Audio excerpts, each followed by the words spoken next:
Cool. All right. Hi, everyone. I'm Ryan Jackson. We're going to talk about 360 video this morning. How's everyone doing?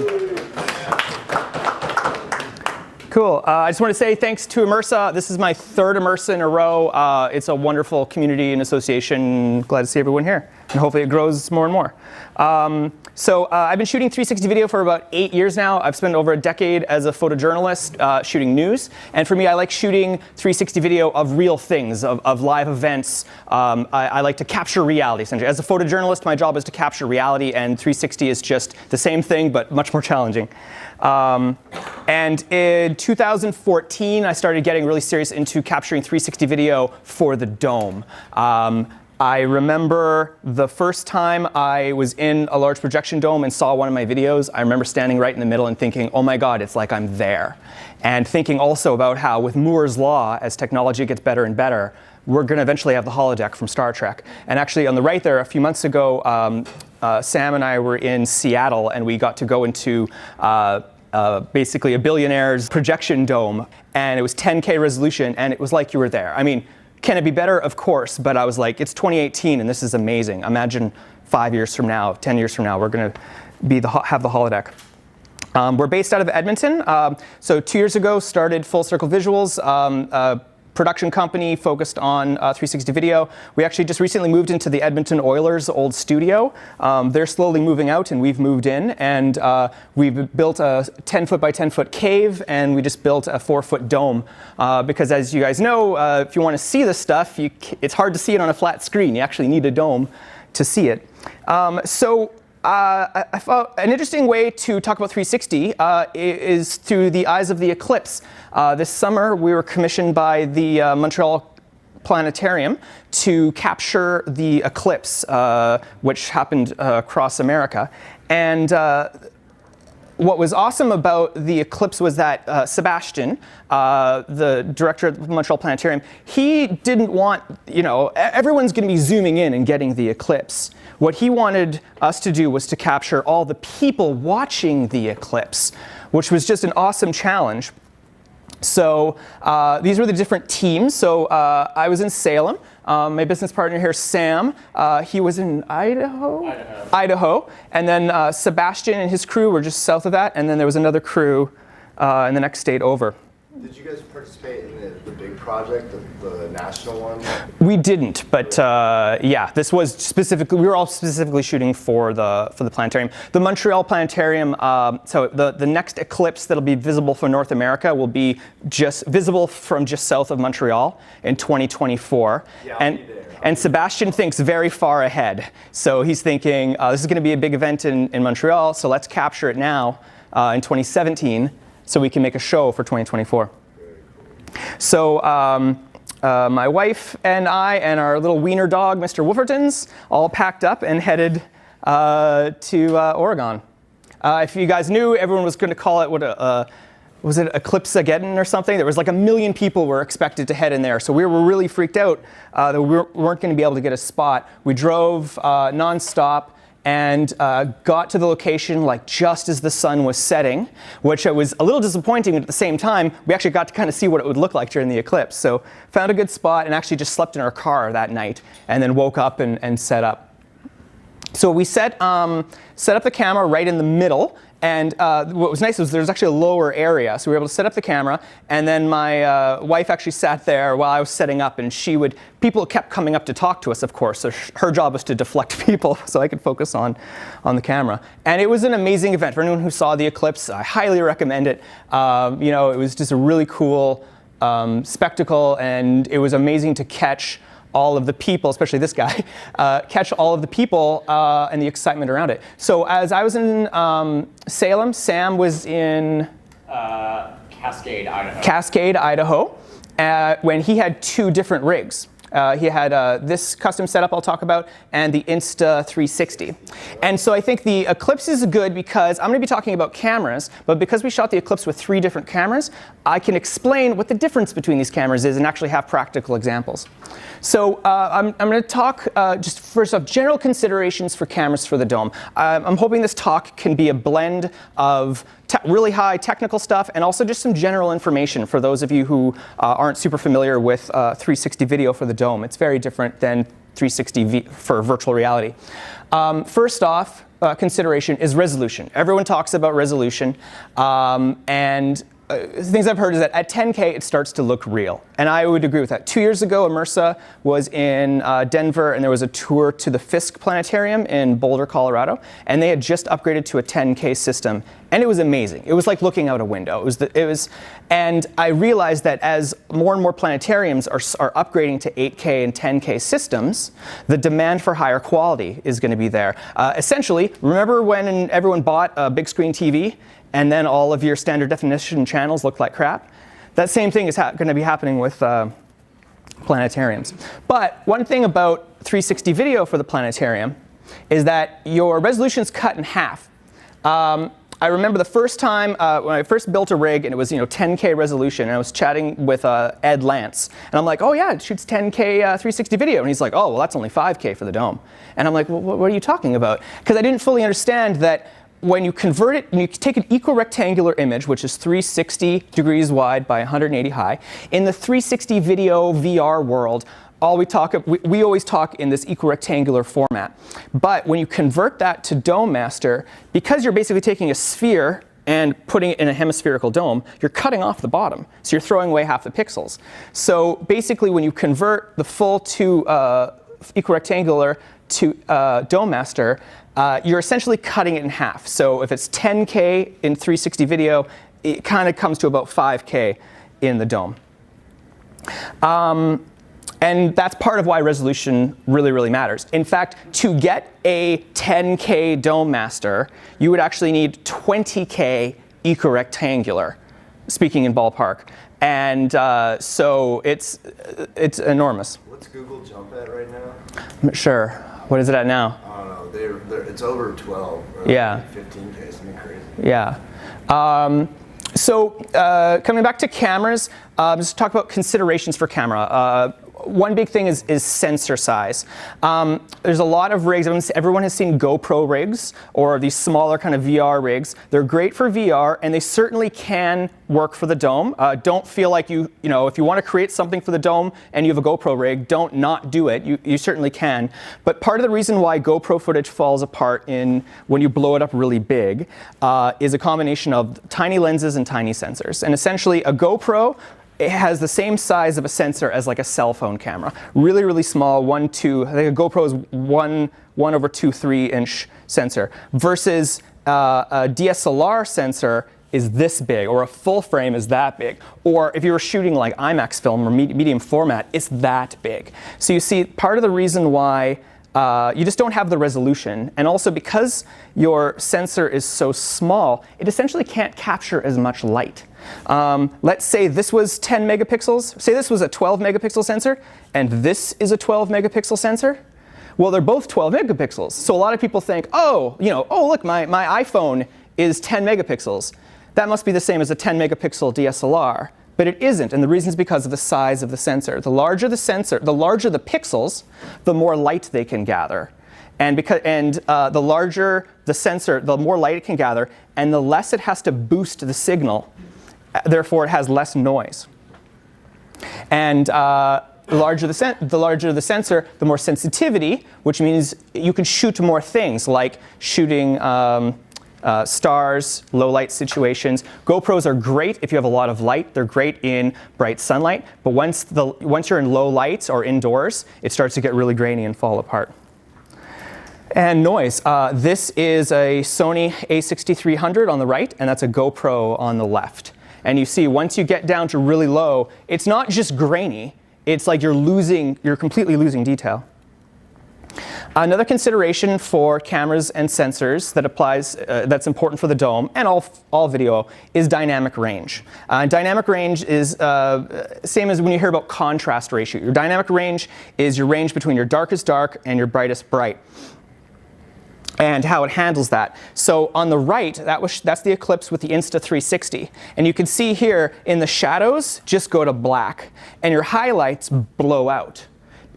But on a larger sensor rig, this is shot with the A6300, it's able to capture all of the shades in between it can capture all the shadows and all the shades up to the highlights. And if you zoom in on this, you can actually see the full eclipse because it's capturing all that detail. So dynamic range is really important, and everyone always gets really hung up on the Ks. It's all about 10K or 20K resolution, right?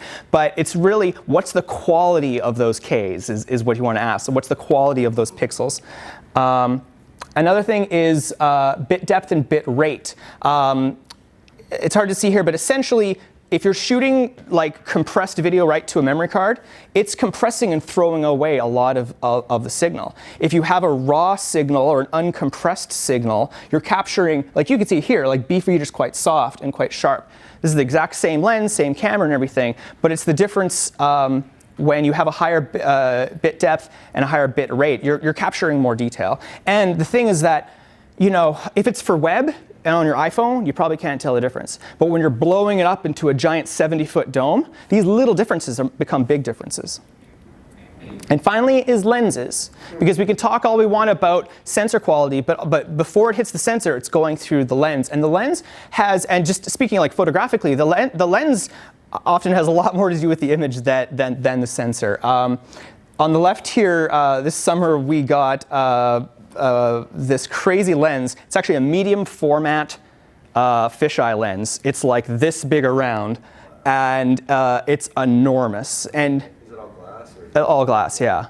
I know, it's crazy. And so years ago, when I was figuring all this out and figuring out what the best configuration for the dome was, I went on BH Photo Video and I bought one of every fisheye lens. And I spent like a week, I put them on different cameras, and I shot, I think, 72 different permutations and combinations of lenses with different cameras until I figured out which configuration worked best and was the sharpest. And and I'll tell you some of the things I learned. So first off, lens sharpness is really important, especially when you're blowing it up. That's one of the biggest things, difference, especially is the quality of your lens. Another thing is corner sharpness. With fisheye lenses, they can be really sharp in the middle, but as you go out to the sides, it gets really soft. And so if you're shooting with a single fisheye lens, it might look great at the top of the dome, but around the corners, it gets quite soft. Another thing is lens flare. Different lenses flare differently when you're shooting into the sun or with a bright source. So on the left, that's a Sigma 4.5 millimeter, and that's a Sigma 8 millimeter. And like, this actually isn't that bad, but like the 4.5 flares really bad in my opinion. It's not the end of the world, but it is a consideration, especially because lens flare doesn't stitch that well. So if you have two different lenses pointing different ways, and one is flaring this way and the other's flaring very differently the other way, when you stitch them together, it looks weird. So in general, and this is just a photography thing, invest in good glass. If you buy good glass, it'll last you a lifetime. I have photographer friends who have lenses that are like 20, 30 years old that they're still using. So, because when it comes down to cameras, Moore's law means, you know, every 2 years, actually every 6 months, there's a new camera out there. But if you invest in your glass, your tripods, everything else, it'll go well. Another thing, just in general, I've been learning lately is that the same rules actually apply in reverse for projectors. The more I've been learning about projectors lately, I'm like, oh, that's the opposite. Of course, your lens sharpness is better. Larger projectors like Christie's have larger sensors, better dynamic range. All of these same rules apply, and that's part of why bigger projectors cost so bloody much. And sorry, actually, I formatted this wrong. It's cutting off text. What I wanted to say was that I just talked about all this camera stuff, but at the end of the day, it all comes down to the story. Story is the most important thing. So it doesn't matter if you're shooting with a cell phone or with a RED camera. What matters most is the story. So camera options, this slide's actually 2 years old. I got it from X-Res. There's so many cameras. There's hundreds of 360 cameras out there. I'm really glad I didn't start a 360 camera company years ago, because it would have been bankrupt by now, because so many new, like there's always a million cameras coming out and Kickstarters, and then 6 months later there's a new camera out and gets replaced, and the pace of technology is really fast. Really good example of that. Pardon? The Ozos are really The Ozo is a great example of that, right? The Ozo was $60,000, and 40, then 20. They couldn't sell them. they couldn't sell them, and then the Insta360 comes out for $3,500, and it's arguably better in every way. So I could talk for hours about 100 different camera options, but for the purpose of this, and because we're talking about the dome, I'm going to boil it down to 3 different types in general of video. You have your GoPros and your small, essentially VR cameras. You have single lens cameras, and you have larger DSLR camera arrays. These are, I essentially see everything boils down to these 3 types. Your small sensor cameras are like your GoPros or Insta360s, and what's great about them is they're nice and small. If it's something like the Insta360, you push one button and it starts recording. You know, and Don't tell the clients. and also because they're smaller, there's less parallax error. They're great. But the downside is small sensors and also small like lenses. Some have acrylic lenses instead of glass, and you don't have the resolution there. It's fine for the VR headset or on your phone, but when you blow it up, it falls apart. Now, like I said, if this is all you have or all you can afford, like, still use it. Don't feel like you shouldn't try. But and the other thing too is that if you're learning and experimenting, what's great about these cameras is you can turn stuff around quick. You could do your rehearsals with them. You can experiment with it and see what works. Essentially, maybe shoot your film with this first, and then rent the bigger gear.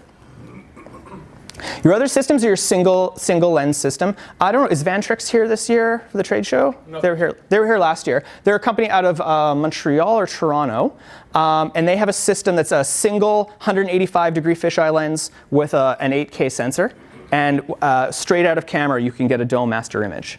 Now the thing about this camera is it actually has a fiber optic cable that's tethered to a computer. So if you were shooting in the field, you're having to bring a generator and a lot of other stuff with it. Same like, there's a lot of cameras out there, like the Facebook camera, or I think the Google camera. Yeah, their jump system is just like all the YMEs, they're all integrated together. Yeah. Too much if you don't know what you're doing. Exactly, and there's the Facebook camera that's like 8K and amazing, but you only ever see the camera. You don't see that actually there's like 17 USB cables that are running to a computer that's capturing that footage. So, How hot it gets. Yeah, exactly. But the single lens system can work quite well. The other option is to get this new lens, just came out in the last couple of years. It's a company out of Japan called Intenia. Is that how you pronounce it? Intenia? And this is a 250-degree fisheye lens. It's incredible. Most fisheyes are only 180 degrees, maybe 185. This is 250 degrees. What's it called? Intenia. I have it written, it's written in, Entania. It's about 4,000 US, plus a lot of accessories. But what's beautiful about this lens is you can capture for the dome with one lens and one camera. So here's Sam filming for the Montreal Planetarium, filming part of their EXO film that debuted, when did it debut? Late November. Late November. Yeah. So Sam went down to the Green Bank Observatory in West Virginia. West Virginia, and here he is with Maxime. Maxine is the director, and with this one camera and one lens, they were able to capture footage for the film. But what's beautiful is because it's one lens, you can hide behind it. One of the biggest challenges of 360 video is where do you hide your crew? Where do you put your lights? You know, and so with here, you can actually hide behind it, and it produces straight out of camera a fisheye image. And also, because it's single, you can put it on like a DJI Ronin, a gimbal, and stabilize it. It kind of opens up a lot more, a whole world of techniques that you can't normally do with 360 video. Sam here says, don't try this on the back of a truck because it vibrates so much, but you can move it. It's funny, 'cause we were on the plane yesterday, and I looked over at Ryan's editing this slide, and I was like, you know, that didn't work. It worked when we mounted it on the roof of the cab of the truck, but the box vibrates so much that we just couldn't stabilize it. Yeah. So anyways, Panasonic GH5 has a 6K mode at 30 frames a second, and with the Intenia lens, with a 3.6 millimeter lens, you get a 3.8K dome master at 250 degrees. Now 250 degrees is very wide. Now it's 360 around, and this is your vertical amount. So I think he said Sebastian said his favorite framing is 207 degrees. So you're taking that really wide fisheye lens. You see here it's super, super wide, right? And so if you took this and basically cropped in on it, so it'd be about this is 3.8K, and if you crop it to about here, it would be about 3.3K. And if you have a 4K dome, it's going to look really good. In a 10K dome, it'll still look good. It won't be as sharp as if it was a full 10K image. But you know, all filmmaking is trade-offs, right? OK, so the next one is your custom DSLR rigs, your big cameras, where you're putting together multiple ones. And I just wanted to give a shout out. I think it's tomorrow. There's a film called Horizon that's playing, made by some Canadian filmmakers. It's like a 25-minute 360 film going coast to coast.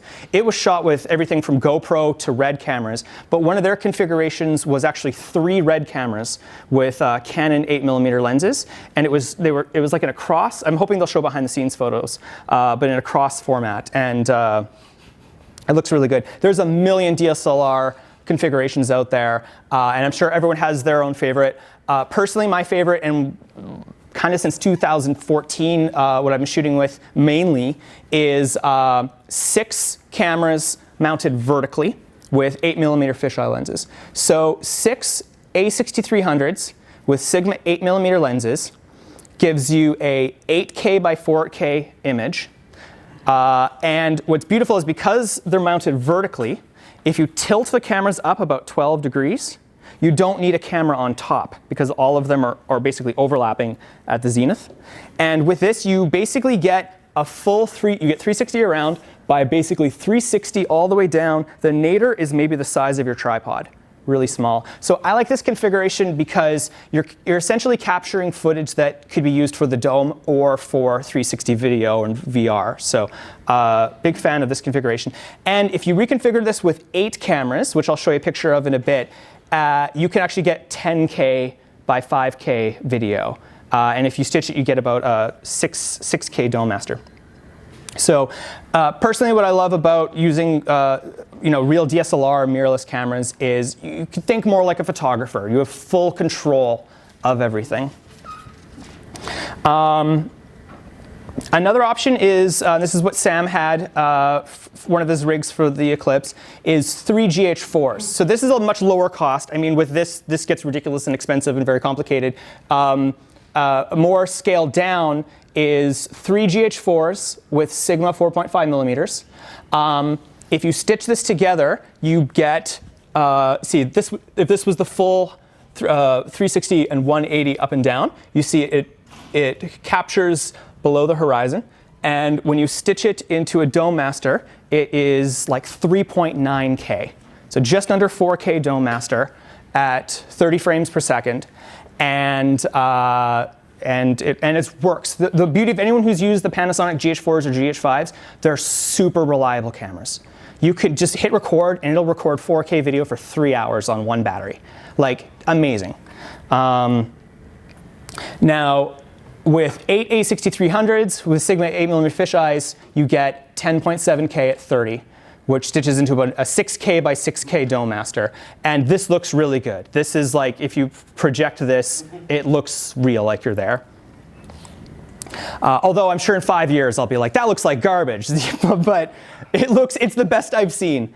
And so you see here, oh yeah, it's kind of blurry, but for the... That picture wasn't 8, that was 7. The one on top. Yeah, the picture, Sam set this up. I think these were either flat or tilted slightly down. And then there was an 8th camera that Sam just plunked on top to capture. I think it only captured like this tiny little hole in the top. But so for the Eclipse, we actually had 7 cameras around in a circle, tilted, I think, 12 degrees up. And that gave about a 10.3K image, which stitched into a 6K dome master.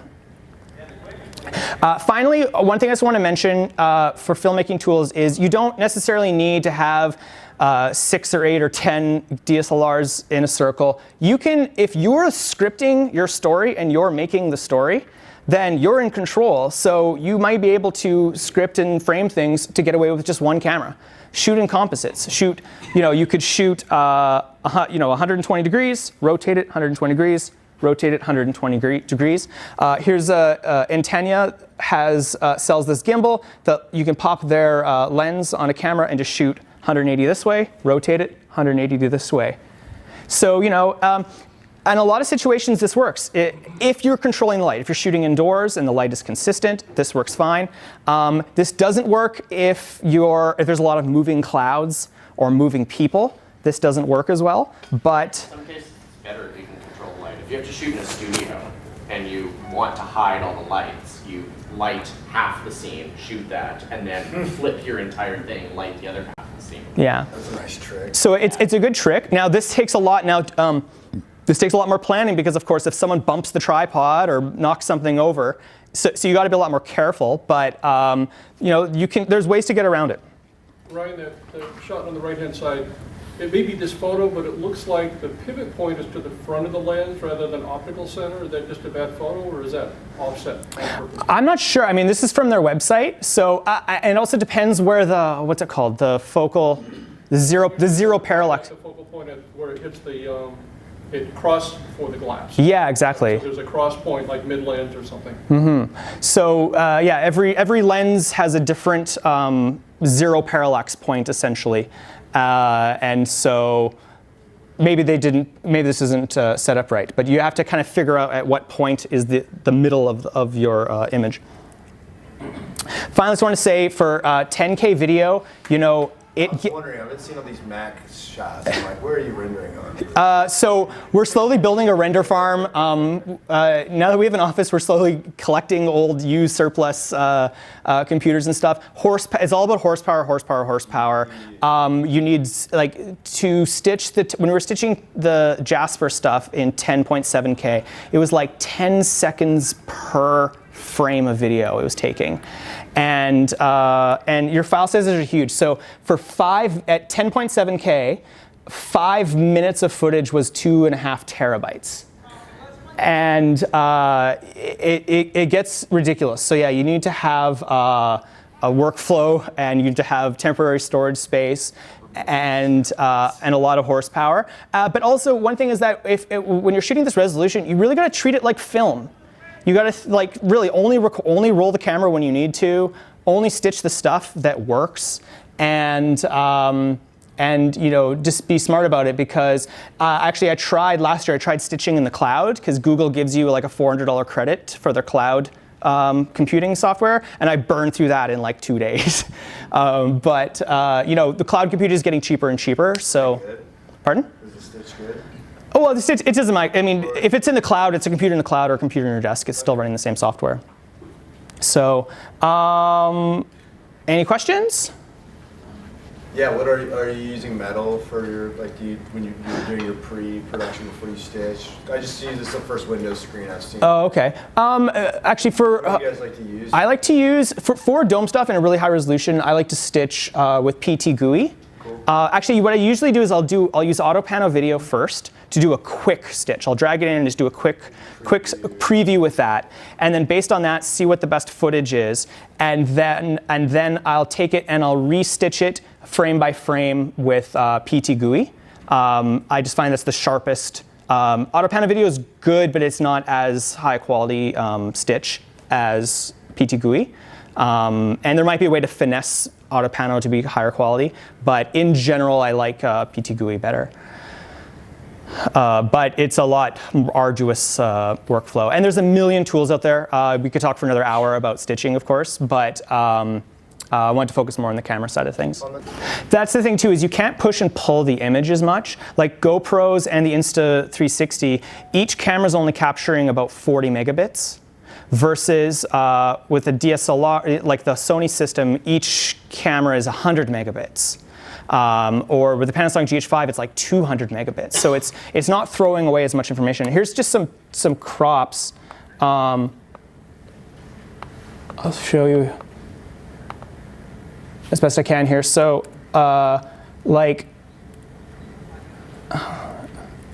me just find a frame. Here is this. That's the custom rig you guys had, right? Yeah. So for this, I can, here, if I zoom in, so this is the full image this is 10.3K.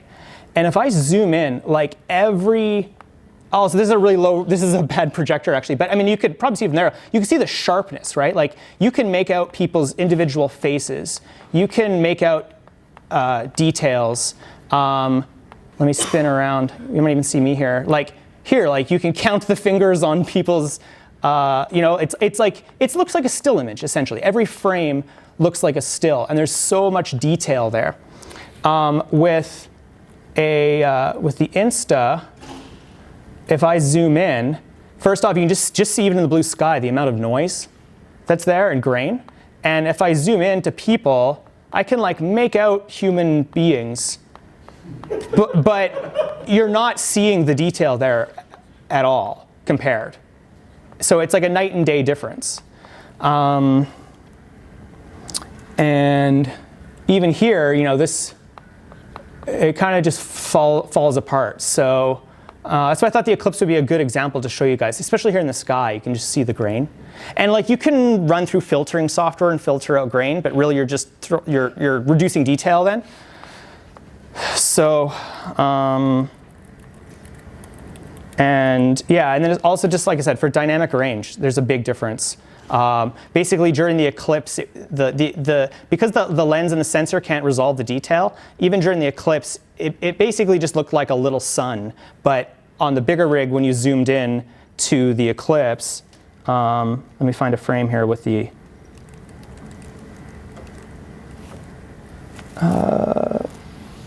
TIFF. Here, even during the eclipse, if I zoom in, you can actually see the eclipse. Yeah. And that's a combination of both the resolution and dynamic range, but also just the lens on the smaller sensors just can't resolve as much detail there. So that's where you Photoshop it in. well, so that's it. Any other questions? Yes. So just a historical note, I saw that the DSLRs turned on their side. Like vertically, yeah. Yeah, the first IMAX film, 1970, Tiger Child. The reason IMAX is 15 pers wide is they had 370mm 5-perf cameras. Yeah. Side to make tall panels. And that was interesting to see the consistency. Yeah. That's actually just like IMAX, I guess. I'd love to talk to you more, like learning more about IMAX and large format stuff. A lot of those rules apply to the dome. You had your hand up? Yeah, so when you shoot a close-up shot, due to parallax, do you change your camera rig? No, it depends. But because, like with this rig, there's a lot of options. Because this rig here, say you have the one with six cameras. Sorry, here. I'm gonna go into presenter here.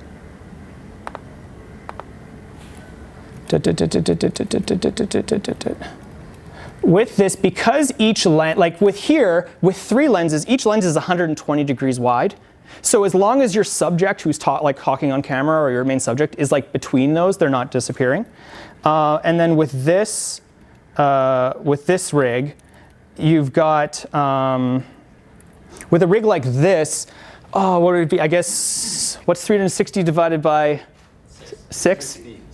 60, yeah, of course. So 60 wide. So like a person could be in front of the camera talking like this and they're not being cut off, but you would just have to direct them so that they're in the lens. And that's again where if you're in control.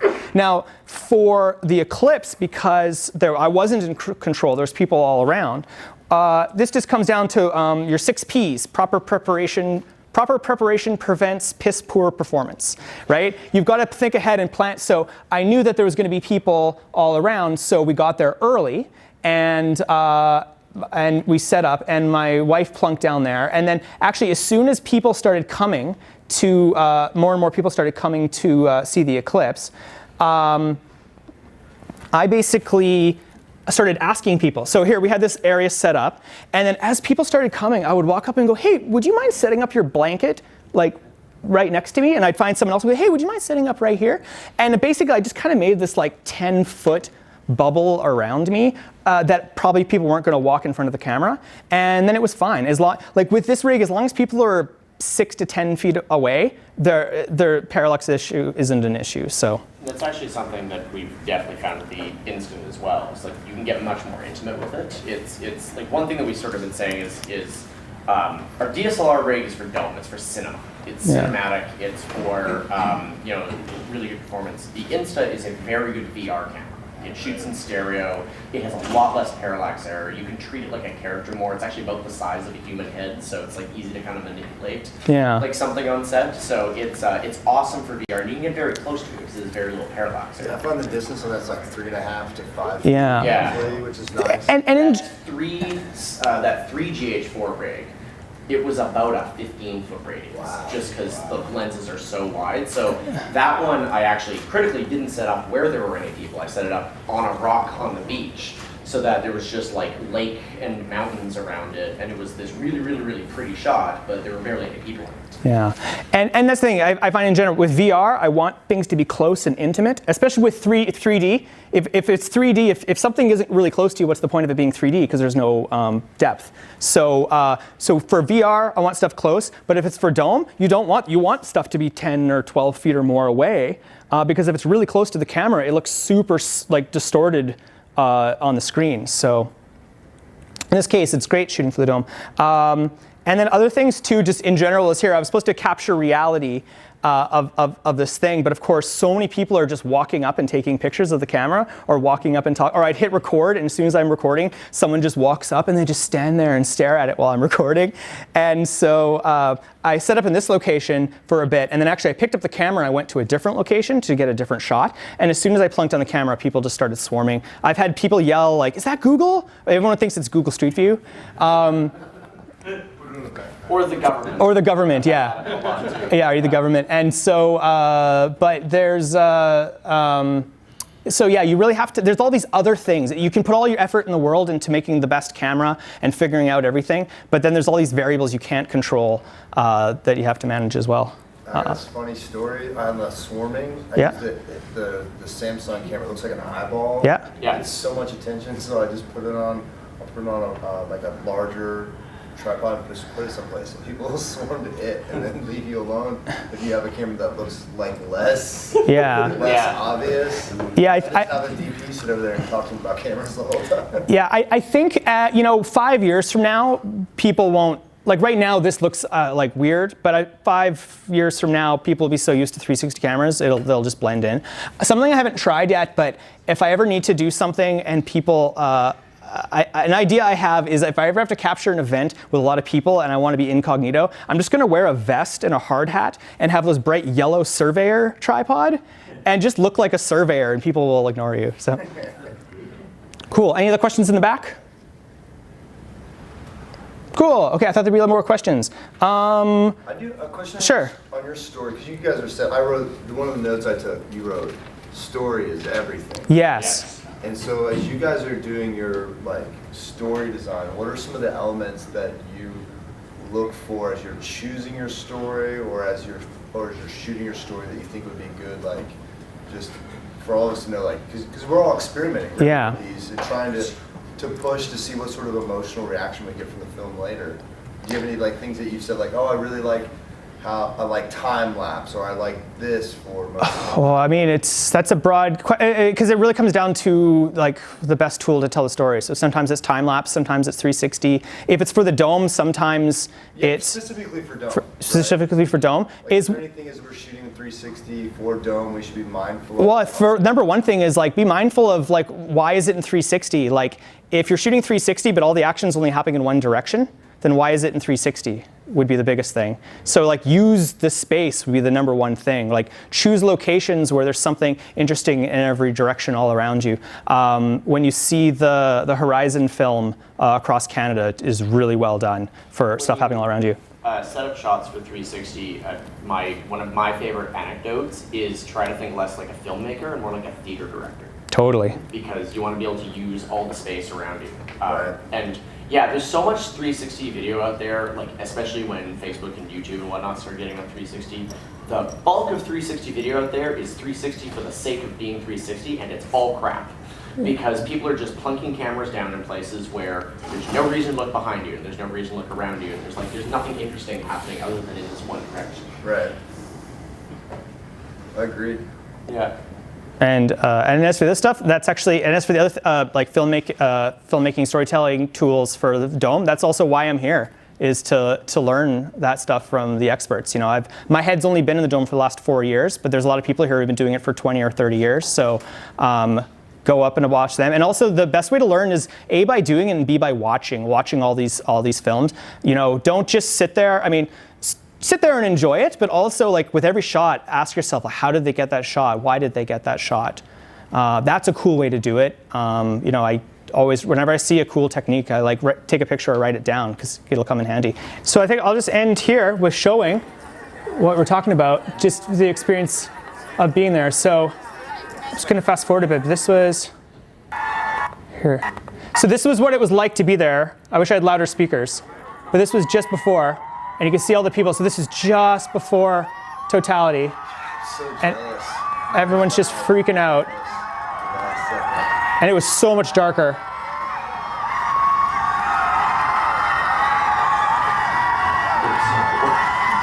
And everyone has their Eclipse is one thing that really would stand bit rate because that's a 1,000,000 to 1 contrast ratio. Yeah, Oh my gosh. it was about 10 stops. So yeah, 2024, so the cameras are coming. yeah.